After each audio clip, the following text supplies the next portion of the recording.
Free energy now.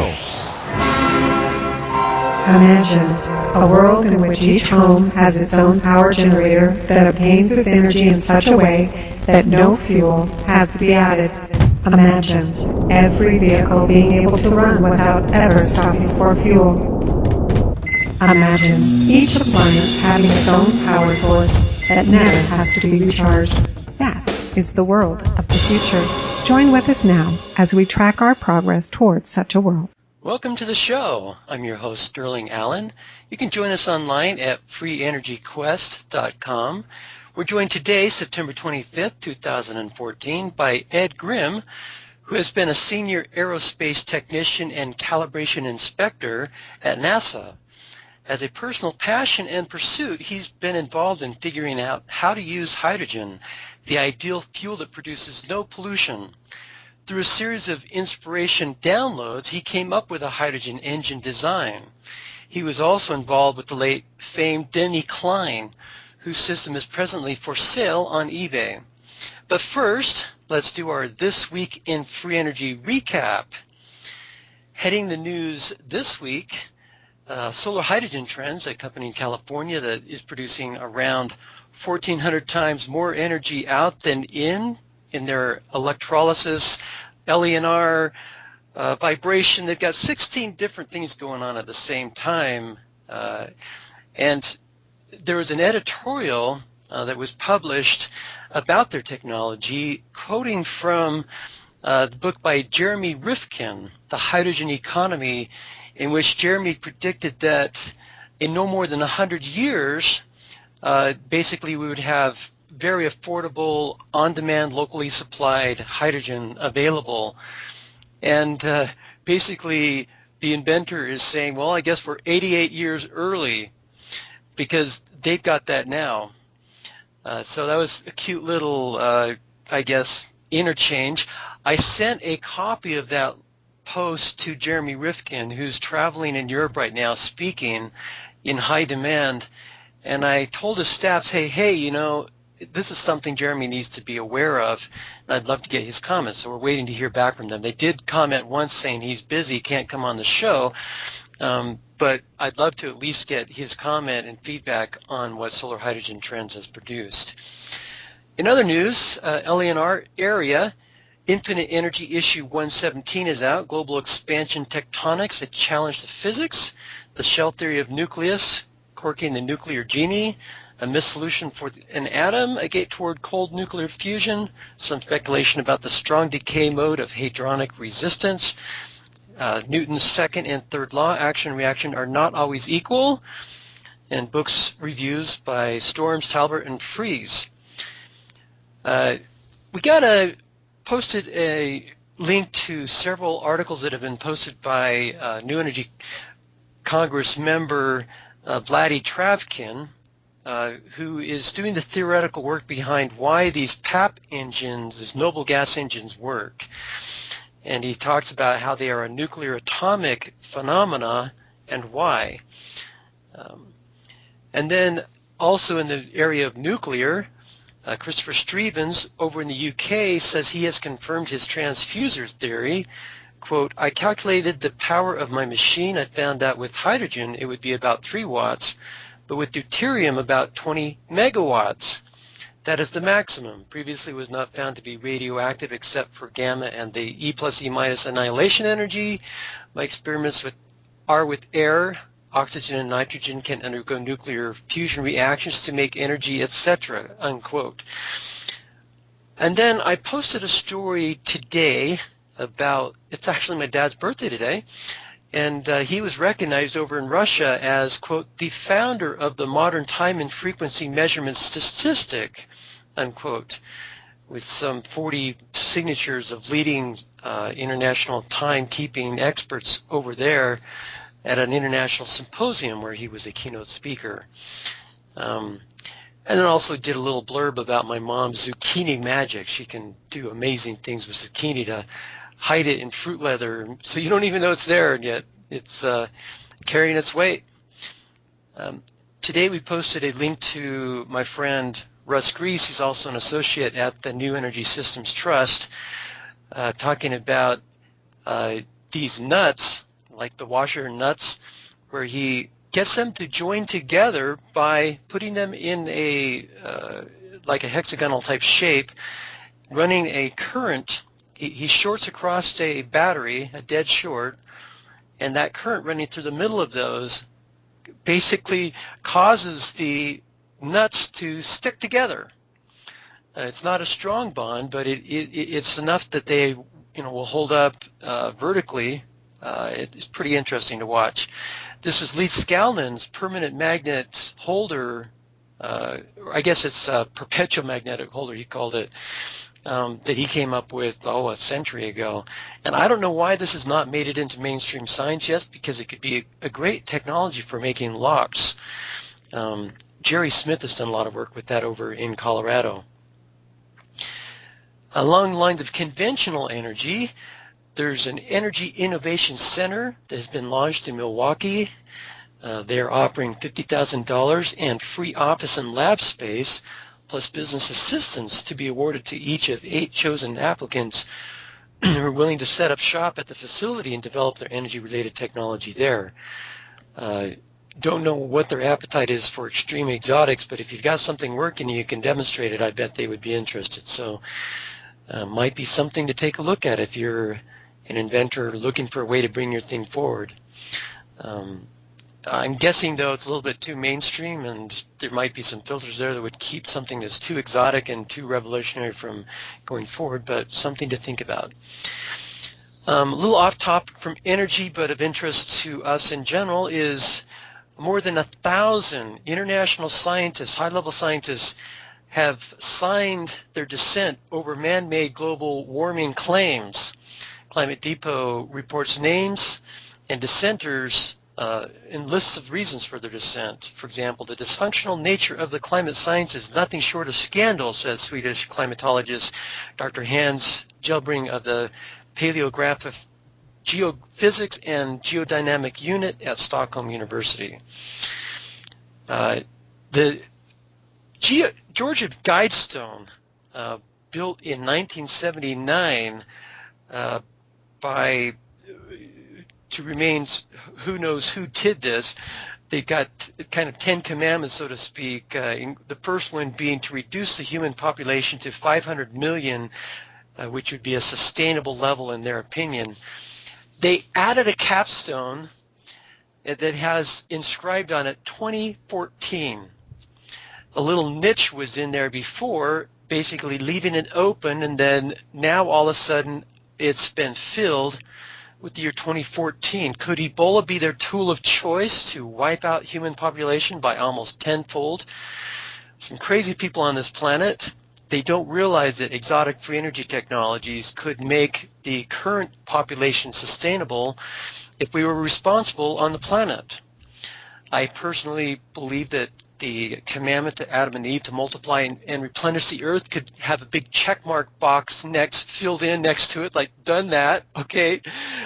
We've done a good job of multiplying and replenish the earth, and that we do need to be more responsible with our reproduction, but these guys that want to reduce human population and basically genocide, totally unnecessary. Posted a link to the Master Key System and Introduction, Concepts Old Root of the Secret, Thrive, and other great presentations. It was actually published in 1916, and hardly anyone's heard about it. I'm quite surprised. It's amazing stuff. And with that, let's now go to our guest, Ed Grimm. Ed, welcome to the show. How's it going, Sterling? Going good.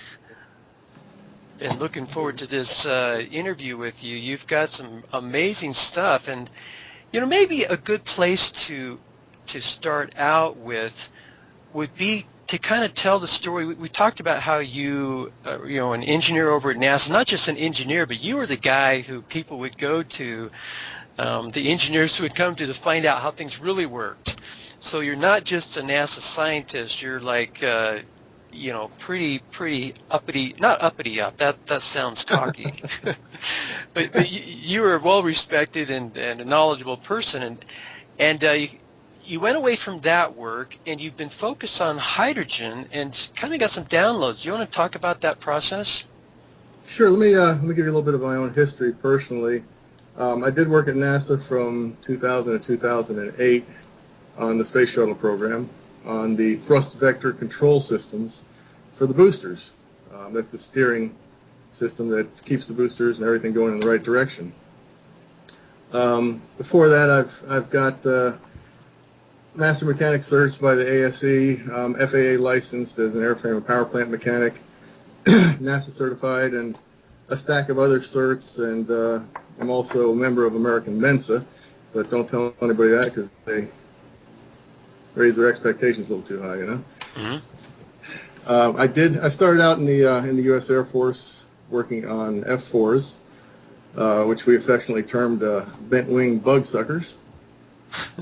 And then we moved on to F-15s, which was a lot more sophisticated aircraft and a lot of fun to fly. I actually got to fly one of them. It was like a Lamborghini in the sky. Good times there. But the Air Force is where I got my grounding in mechanics, outside of, you know, fixing bicycles and mini bikes as a kid, and hot rods and so forth. But aviation and aerospace is where I spent most of my time, and hence I had a pretty good understanding of the basics of physics and fuel, hydrogen, and oxygen and so forth as combustible mixtures, you know. And I don't know if a lot of folks are aware of this, but what we commonly call Brown's gas, hydroxy, null gas, as the Germans used to call it back in the World Wars, it's actually a monopropellant, and that's a term that you hear at NASA for things like hydrazine. Hydrazine's N2H4, and very combustible, nasty stuff that if you breathe it, you've already done some damage, you know. But monopropellants are basically fuels that don't require anything else. They've got everything they need in order to combust. So hydroxy, HHO, is a monopropellant in actual fact. It's kind of the ideal one. And I was aware of this a long time ago. And back in the early 90s, I was looking at the situation of feedback carburetors. You know, fuel injection was just getting started back then. And you had these monstrosities known as feedback carburetors that had all manner of solenoids in them. And they're all complicated, overcomplicated, just for the purpose of trying to get this fuel that is hydrocarbons, you know, gasoline, to burn properly. So with that awareness, I just kind of took a look at,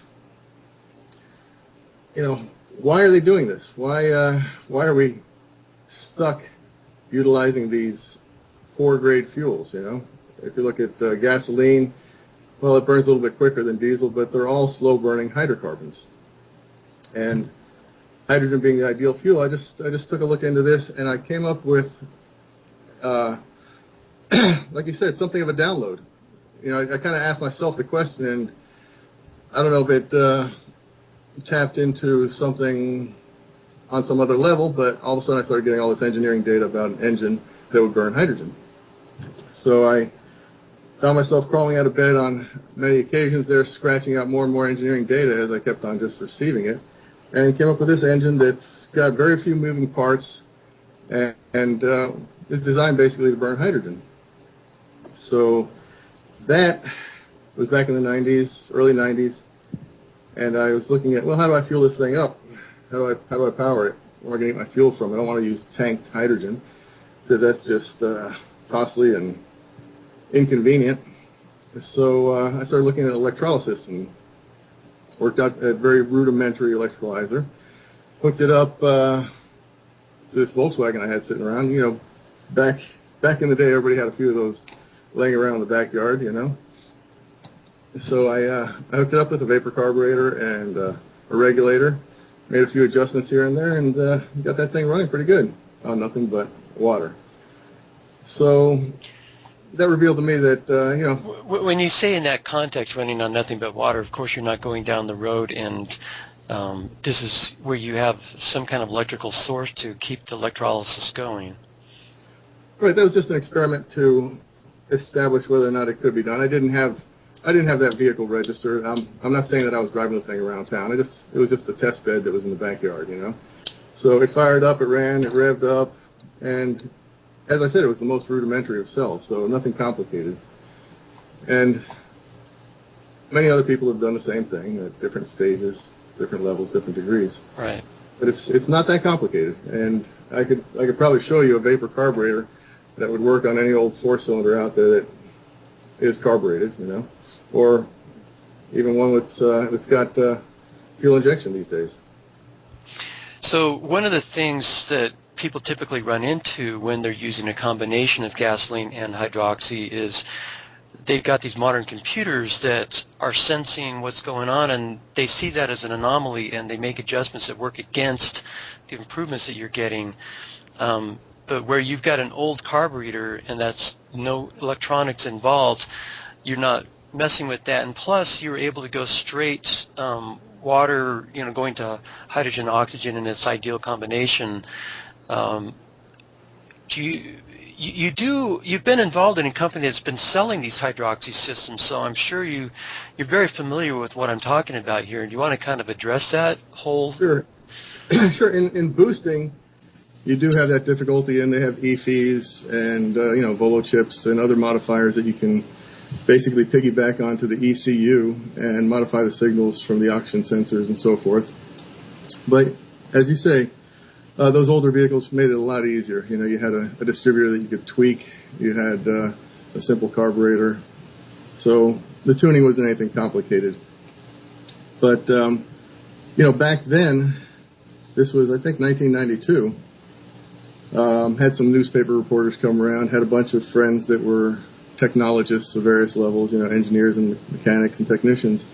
And each of them went through a series of spontaneous realizations. They were all blown away. Wow, you can do this, this, this, this. You know, it's all, this is going to lead to that. And they all started to see the possibilities. But each and every one of them would always end with the same possibility. And that was, oh, you know, possibly you're going to end up dead. You know, you can't do this. So, oh, my computer's acting up a little bit. Can you hear me okay? Yeah, we might want to kill the video because we don't need that for this show. Okay. Let me do that. So, as I was saying, they all had the same spontaneous series of realizations, and that tends to concern an individual that wants to, you know, be alive and have children and, you know, carry on down the line. So the solution has always been, for the past several decades, to just work in the boosting field, you know, where you're getting 20% better, you know, something on the order of 20% better mileage, cleaning it up, less emissions, more power, all that, all those benefits. And you're not. In that 20 to 30% you can get away with? Right. That seems to be the border, you know, the envelope, the operating envelope there. Mm-hmm. That's before the Men in Black show up with purportedly, you know. Right. And you know, one of the things, this kind of leads me to the topic of our old friend Denny there. I knew him for a few years. He actually passed away just about a year ago, and I'm trying to assist his family. They kind of got left with something like that Sly and the Family Stone song, you know, Papa was a Rolling Stone, all he left us was alone, you know. He left without a will, and so probate got a hold of everything, and so his family kind of got the short end of the stick. And his son asked me to auction off this unit, which was actually Denny's unit. I saw him many times using it in the back of his own shop. Denny was quite a character. He was always looking at new ways to use HHO. So he'd sit there in the back and he'd bubble it through his water, and he'd drink the water, you know, to get some higher pH water, which has now become a trend. And he'd also sit there and breathe the stuff, you know, to get some pure oxygen and hydrogen as well. So don't know if he ever got lightheaded or what, or empty-headed, but you know, he did die of cancer, so I'm not sure if that would be. Well, no, he didn't die of cancer. He actually died of a fall. Oh. He died from a fall at home. Down the stairs is what I was told. he had a short flight of stairs at his house there, just outside the door. And Denny had been suffering from some strokes, some minor strokes, and had been hobbled a bit. He was walking with a cane, and got some slurred speech there, but kind of was getting his speech back. He was back in shape. And the day that I found out, I think it was a Thursday, and Tuesday, myself and my CEO, Steve, had been to visit him at his shop, and he was really pleased with himself as to how well he was doing. And he almost kind of danced a jig for us, showed us how he wasn't having to use this cane very much. So, actually... Did he ascribe that to the what he was doing with drinking the water, that he had the HHO bubble through it and whatnot? Well, yeah, he was of course doing all manner of new age vitamins and so forth to try to extend his life. There was this extract from Europe that he was routinely taking that came from egg yolks, I think. Didn't get too much into it, but he was in his 70s and had suffered from prostate cancer and had also some skin cancer that had affected him. So he just recovered from that, and then the strokes hit. So I think the truth of the matter is he may have just, stumbled, and sad but true, nobody was there with him. And so they just found him on the front porch, with from what Greg said, I think there was a trail of blood there, where he'd conked himself on the head pretty good. Mm. So, these folks that instantaneously and spontaneously jump on the Men in Black bandwagon there that they came after him, they had no reason. They had no real reason to. I mean, Denny had come to me a few years ago by way of his CEO, Bill, when Bill had visited with me and saw that we had some pretty advanced hydrogen technology. So he got Denny to come by, and he liked what he saw, so he wanted to get involved in a new unit of time. Yeah, let's get into that when we come back from break in about 4 minutes. I hear a little music there. Okay. Don't go away.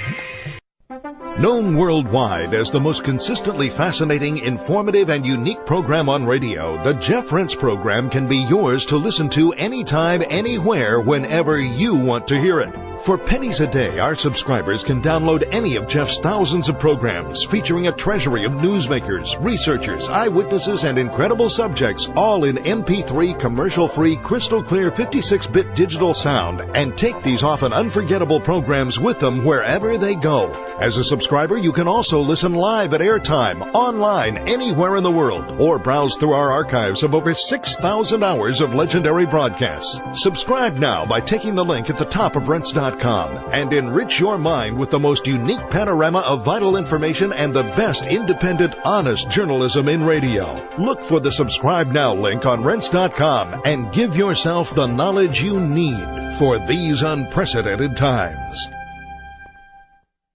Presently, the number one technology in our top 5 exotic free energy technologies listing at top5energy.com is what we call hydroxy technology, in which onboard electrolysis creates oxygen and hydrogen. Unseparated, it's also called Brown's gas, or HHO. By then adding this to the fuel, the mileage and horsepower of an engine can be significantly improved while reducing emissions.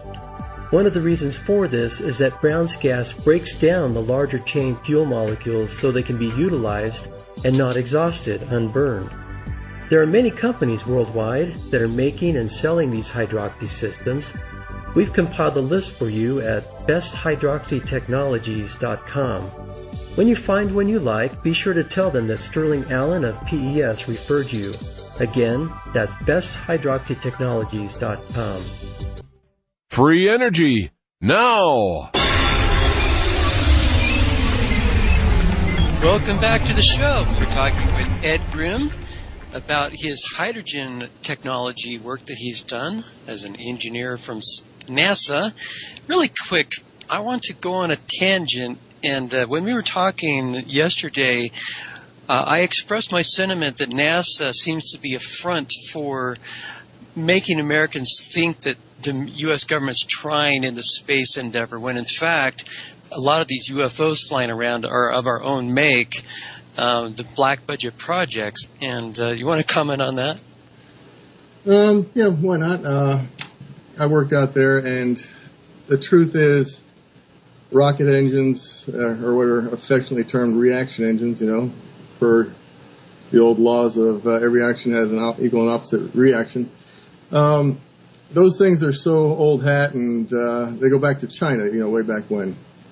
And they have very little to do with our actual technical capabilities in present time.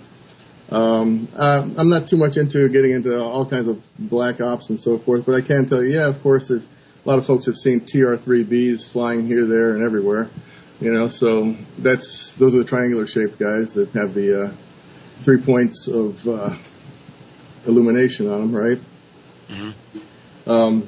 And those are not your normal running lights, So there's a lot going on that the general public is not privy to, And yes, the space program as we have known it really has just been kind of, if you go out to the Space Center, the Kennedy Space Center, and you go and you look at what happened back with the Apollo program and the various other programs, it gives you a real nice sense of patriotism. It gives you a sense of accomplishment, of people striving for these high and lofty goals. But it really was a slow feed of technology compared to what the actual technological capabilities are. There's so much more that can be done with other modes of transport, other modes of propulsion, rather than just a simple rocket engine, that has nothing to do with what is commonly understood. And I've even seen some stuff on interdimensional capabilities, but what they're going to tell you has nothing to do with what really is going on, and you've got to take that for granted, because the media is not there really to inform you; they're there to basically misinform you, or to keep propaganda machine. Keep you under lock and key, basically. Yeah.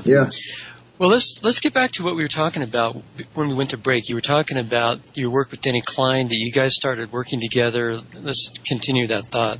Sure. And I just wanted to say congrats to your dad on another birthday and on all he's accomplished. From what you told me, he's a real pioneer in the field of metrics there, metrology. That's very impressive. Thank you. And I'm very impressed with. I haven't had much of a chance to, over the years, observe what you've been doing at PES, and I'm just getting a little glimpse of it, and I got to say, wow, it's something that needs to be done, and I'm really glad you are. Thank you. So back to the topic of Denny. As I was saying, I'm basically trying to just help the family out here with their financial pain and suffering from the fact of his death. And I put this unit, which he used personally, I put it on eBay up for auction in hopes that some collector will see that, hey, this is actually Denny Klein's personal HHO unit that he used in his shop. And, he was something of a legend. He was a bit of a pioneer. And different folks have a different viewpoints of him. I've heard a variety of different angles. I knew him for a few years. And of course those were his latter years, and he was in his 70s, and folks tend to get a little bit crotchety or a little bit short-tempered when they've been suffering from this or that physical malady. So I always tried to pay him due reverence for what he did as an entrepreneur, as a pioneer of some sort, Mm-hmm.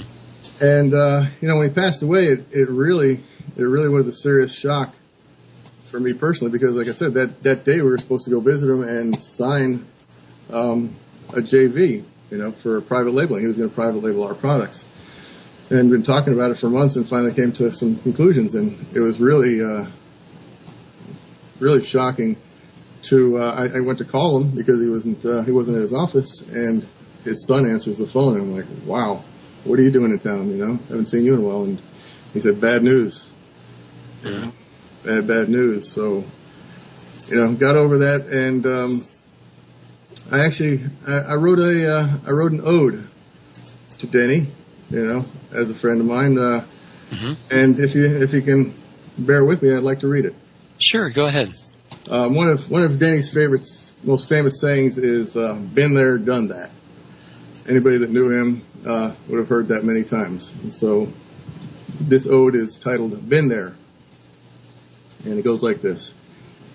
His quest to help was tough and strong. He worked to make what's right from wrong. He had a form that is now gone. The soul we knew still soldiers on. He had a drive, an urgent need to find the goal, to test the speed. He had a form that is now gone. That hot rod dude still motors on. A will to learn was in him deep. He found it hard to rest or sleep. He had a form that is now gone. An ambitious guy still presses on. His guidance was a boon to all. On lofty stage he stood quite tall. He had a form that is now gone. The visionary lingers on. Yeah, it's nice. Get a little esoteric for a minute. You know, when people die, I believe their spirits live on, and maybe part of their assignment is to help inspire others who are working in similar areas to carry on the work. And just curious if you've had any interactions that seem like to have his signature on them since he's passed. Well, I concur that, you know, your physical form is just that, you know. It's not you. It's just kind of a marker. It's just so people can identify where you are, you know. And we're not limited by that physical form. Haven't had any of those Patrick Swayze kind of moments, you know, ghost or anything like that. But as I say, I try to put some attention on what it was that he was trying to create, you know, and we're all working in that vein. We all have those similar feelings, you know, of sometimes it's really just hard to sleep because you got so much going on. Your mind is just buzzing a mile a minute, you know. Yeah, when we come back from this break, this is the last break, I want you to talk about your hydroxy system. Apparently you've been able to get some really great efficiencies. Sure.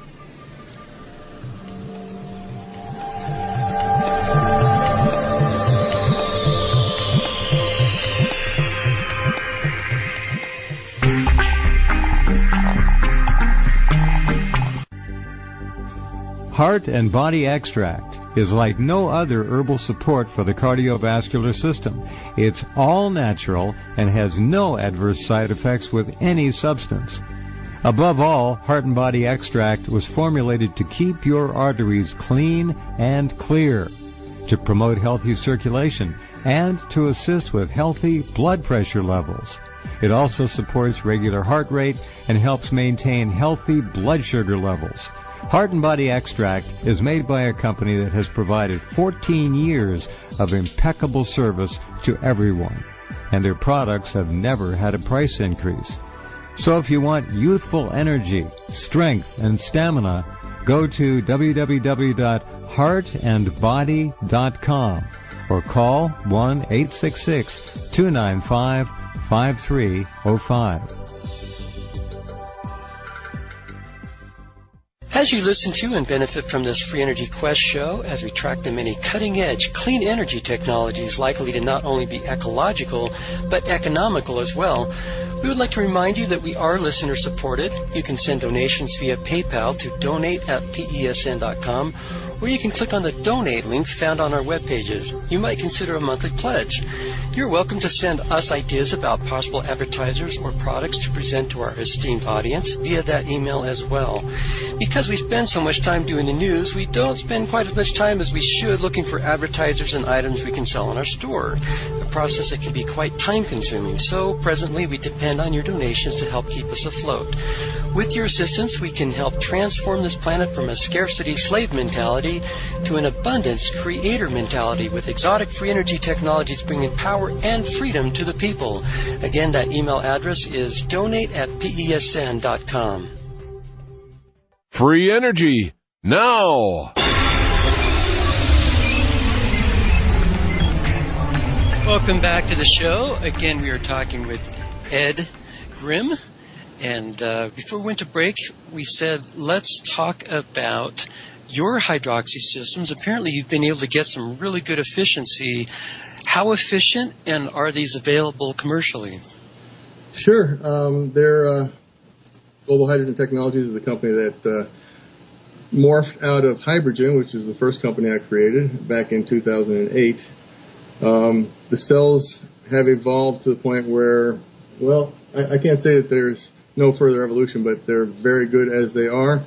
They generally produce a liter per minute around 125 to 130 watts, which is pretty good efficiency. I've seen them exceed that by a good margin, but I don't want to stretch anybody's concept of reality on that. They have been tested to over 1 million miles and still going strong. You know, that was just for warranty purposes. Some of our distributors wanted to verify. And they were hopeful to get 500,000 miles, so when it exceeded 1 million miles, is, well, who needs anything more than that? And that was our base grade cells. Industrial grade cells are about 3 times as tough. So these cells are very compact, and I don't know if turning on this video here will show up on the show. Does it? No, just for me. Oh, okay. Well, I could just give you a quick view of a couple of the cells here. Those are available at globalhydrogentech.com, is that right? That's correct. That's correct. Now, this is about the size of a pack of cigarettes. That's the Mini. Mm-hmm. And that'll handle an engine up to about 3 liters for a motorcycle. It looks really good, by the way. Yeah, it's high grade, high quality. It's really engineered. And as you can see, it's got the what I devised as the modular mounting system. So that plate, the mounting plate, can be attached in various locations for various applications. This is the Mark V, about the size of a VCR tape. And again, it's got the modular mounting system. And this will handle an engine up to 10 liters with the necessary output. So it's very compact, they're very durable, and never have any issues with heat. That's the Mark VI, and with that, you can handle any 18-wheeler with just that cell. That's pretty small. It's, as you know, there's not only a volume of gas, but quality of gas is a key issue. So the systems, of course, have all manner of other components that go along with them, but those are the cells, and that's patented. It's called the Uber Dry Cell, and it's got very high efficiency and longevity and durability all built in. That's primarily the reason that in this challenging field we're still going, you know, because a lot of folks come and go with their variety of projects and Home Depot kind of stuff, but this is all cut on CNC machines and very precise, made to go the distance. And what kind of volume have you seen in cells? Can you say again? What kind of volume of cells have you seen?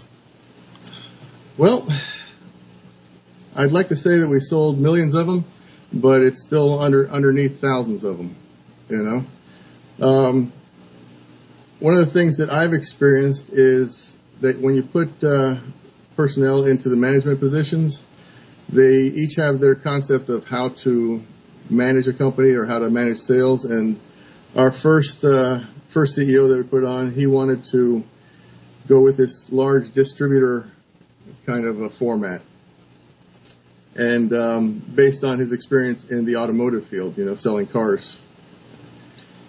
And really that had its challenges because he wanted to, of course, this being a high quality cell, he wanted to sell it as a Lexus, you know. So this field is not yet stable enough to support that. So he went by the boards, and I got another CEO who was a lot more tech savvy, but he also kind of wanted to limit things because I won't share too much about his intents and so forth because we're sorting some things out on that. But there's a lot of room for improvement in terms of corporate model. So it's not a easy field to work in, not an easy field to work in, but we're still alive after 5 years, 6 years now. So that says something for the quality of the product. Speaking of 6 years of this, you've got some other stuff up your sleeve. Do you want to give us any teasers? Well, possibly something that we'll save for another time because I see that we're coming kind of close to the end here. But I can tell you that when you work in this field and you do it as your primary activity, which is what I do, there's nothing else that I do, you make some pretty startling discoveries sometimes. And most of the time they're quite by accident. And they're leading down some very interesting paths.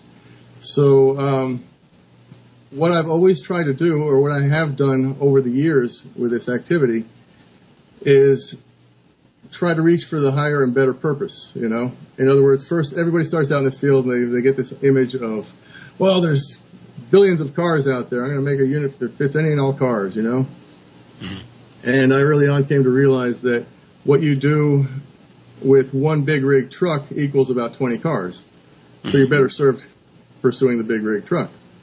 And then that got displaced by when you service a standalone generator, a power generator that's running 24/7, one of those equals, about 10 or 20 trucks.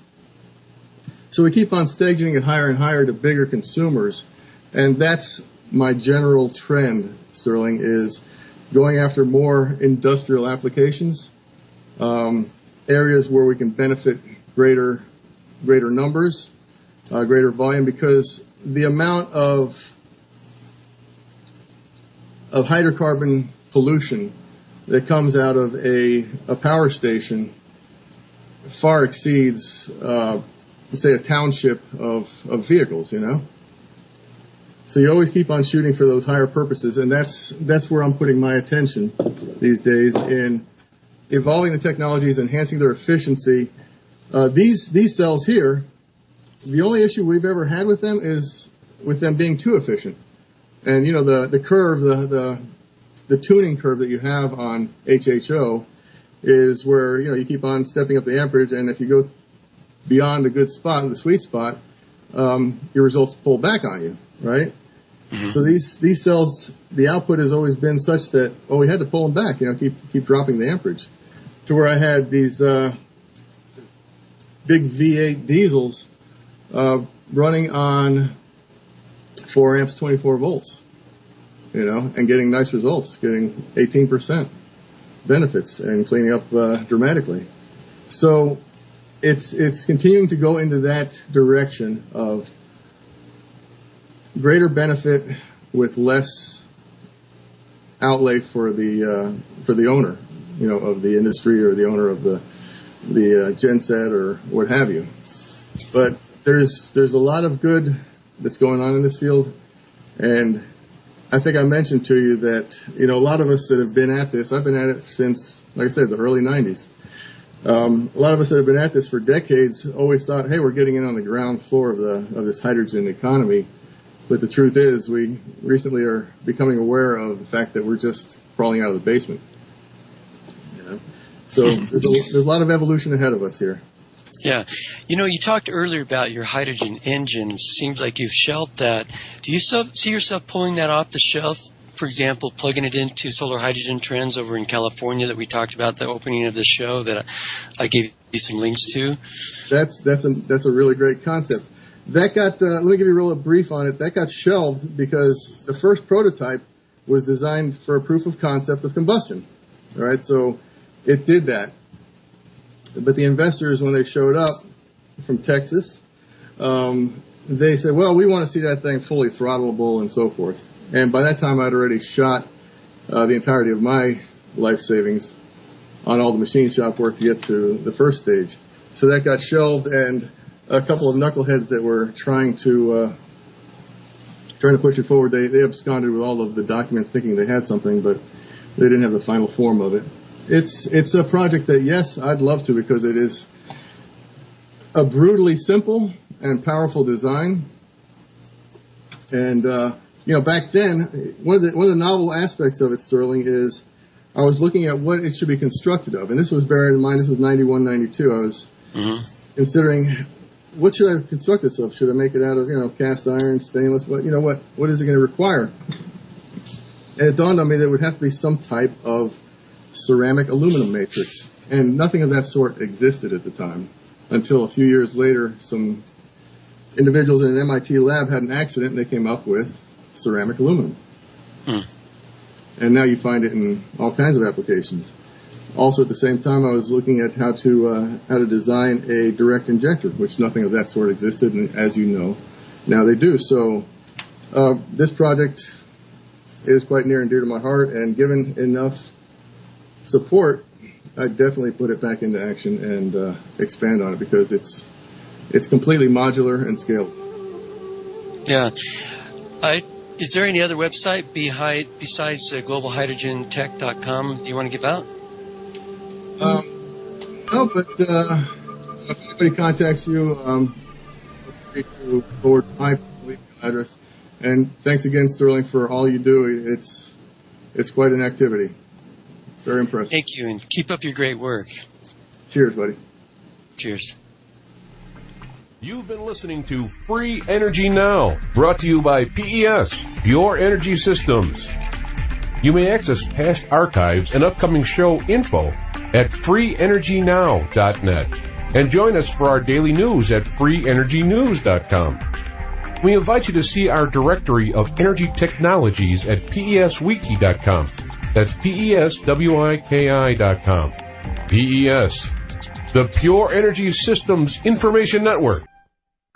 You're listening to the Rents Radio Network, nationwide and worldwide on the net and at rents.com. And then I posted a story today about, it's actually my dad's birthday today, and he was recognized over in Russia as, quote, the founder of the modern time and frequency measurement statistic, unquote, with some 40 signatures of leading international timekeeping experts over there at an international symposium where he was a keynote speaker. And then also did a little blurb about my mom's zucchini magic. She can do amazing things with zucchini to hide it in fruit leather, so you don't even know it's there, and yet it's carrying its weight. Today we posted a link to my friend Russ Grease. He's also an associate at the New Energy Systems Trust, talking about these nuts, like the washer nuts, where he gets them to join together by putting them in a like a hexagonal type shape, running a current. He shorts across a battery, a dead short, and that current running through the middle of those basically causes the nuts to stick together. It's not a strong bond, but it's enough that they will hold up vertically. It's pretty interesting to watch. This is Lee Scalnon's permanent mag company in California that is producing around 1,400 times more energy out than in their electrolysis, LENR, vibration. They've got 16 different things going on at the same time. And there was an editorial that was published about their technology, quoting from the book by Jeremy Rifkin, The Hydrogen Economy, in which Jeremy predicted that in no more than 100 years, basically we would have very affordable, on-demand, locally supplied hydrogen available.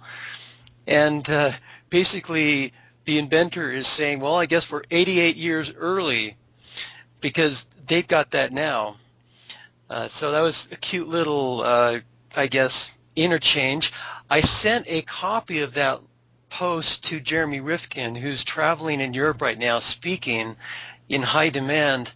And I told his staffs, hey, you know, this is something Jeremy needs to be aware of, and I'd love to get his comments. So we're waiting to hear back from them. They did comment once saying he's busy, can't come on the show, but I'd love to at least get his comment and feedback on what Solar Hydrogen Trends has produced.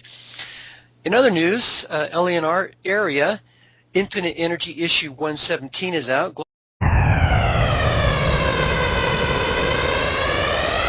Free energy now. Imagine a world in which each home has its own power generator that obtains its energy in such a way that no fuel has to be added. Imagine every vehicle being able to run without ever stopping for fuel. Imagine each appliance having its own power source that never has to be recharged. That is the world of the future. Join with us now as we track our progress towards such a world. Welcome to the show. I'm your host, Sterling Allen. You can join us online at freeenergyquest.com. We're joined today, September 25th, 2014, by Ed Grimm, who has been a senior aerospace technician and calibration inspector at NASA. As a personal passion and pursuit, he's been involved in figuring out how to use hydrogen, the ideal fuel that produces no pollution. Through a series of inspiration downloads, he came up with a hydrogen engine design. He was also involved with the late famed Denny Klein, whose system is presently for sale on eBay. But first, let's do our This Week in Free Energy recap. Heading the news this week, Solar Hydrogen Trends, a global expansion tectonics, a challenge to physics, the shell theory of nucleus, corking the nuclear genie, a missolution for an atom, a gate toward cold nuclear fusion, some speculation about the strong decay mode of hadronic resistance, Newton's second and third law, action and reaction are not always equal, and books reviews by Storms, Talbert, and Fries. We posted a link to several articles that have been posted by New Energy Congress member Vladdy Travkin, who is doing the theoretical work behind why these PAP engines, these noble gas engines, work.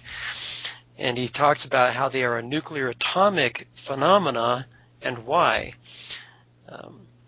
And then also in the area of nuclear, Christopher Stevens over in the UK says he has confirmed his transfuser theory.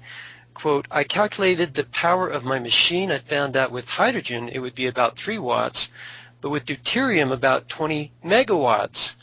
That is the maximum. Previously was not found to be radioactive except for gamma and the E plus E minus annihilation energy. My experiments are with air.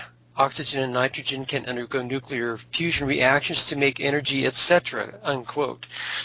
Magnet holder, I guess it's a perpetual magnetic holder, he called it, that he came up with, a century ago. And I don't know why this has not made it into mainstream science yet, because it could be a great technology for making locks. Jerry Smith has done a lot of work with that over in Colorado. Along the lines of conventional energy, there's an Energy Innovation Center that has been launched in Milwaukee. They're offering $50,000 and free office and lab space, plus business assistance to be awarded to each of 8 chosen applicants who are willing to set up shop at the facility and develop their energy-related technology there. Don't know what their appetite is for extreme exotics, but if you've got something working and you can demonstrate it, I bet they would be interested. So might be something to take a look at if you're an inventor looking for a way to bring your thing forward. I'm guessing, though, it's a little bit too mainstream, and there might be some filters there that would keep something that's too exotic and too revolutionary from going forward, but something to think about. A little off topic from energy, but of interest to us in general, is more than 1,000 international scientists, high-level scientists, have signed their dissent over man-made global warming claims. Climate Depot report